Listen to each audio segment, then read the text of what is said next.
नमस्कार मित्रांनो,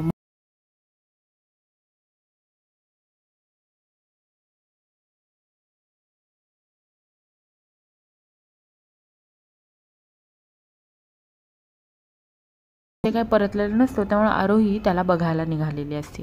आरोही रस्त्यावरनं चालत चालत म्हणजे अरे हा बाबा कुठे गेला आहे, अजून कसा नाही आला, असं बोलून ती त्याला शोधत चाललेली असते. तिला बाबा दिसतो आणि बघतो तर बाबाचे तोल जात असतात. बाबाला काय होत आहे, ती म्हणतो बाबा बाबा करत आहे, पण बाबा काही रिस्पॉन्सच देत नसते. तेव्हा रमा तुळशीपुढे दिवा लावत असून खूप सारं वारं सुटलेलं असतं, तो दिवा थांबत नसतो. रमाला खूप टेन्शन आलेलं असतं, कारण की रमाला त्या जोगतिनींनी सांगितलेलं असतं की आजची रात्र तुझ्यासाठी खूप डेंजर आहे. त्यामुळं रमाला काही कळतच नसतं. आणि इकडे आरोहीला कळलेलं असतं की बाबाला काहीतरी होत आहे. बाबाच्या मागून एक खूप मोठा ट्रक येत आहे आणि बाबा एका साईडला न चालता रस्त्याच्या मधून चालत आहे आणि ट्रक बाबाचे तोल जात आहेत. त्यामुळं आरोही लांबूनच म्हणत असते बाबा प्लीज साईडला हो.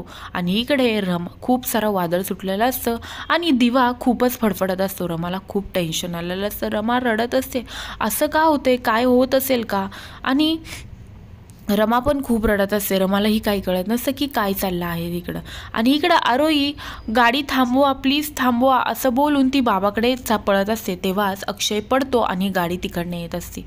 रमा आरोही दोन्ही हाताने म्हणते गाडी थांबवा, पण गाडी आता अक्षयच्या अंगावर येत असते आणि त्याच्या पुढे आता आरोही थांबलेली असते. आता काय होईल, रमा वाचवू शकेल का आरोहीला आणि अक्षयला, हे पाहण्यासाठी विसरू नका मुरंबा आणि आजच आपल्या चॅनलला सबस्क्राईब करा. धन्यवाद.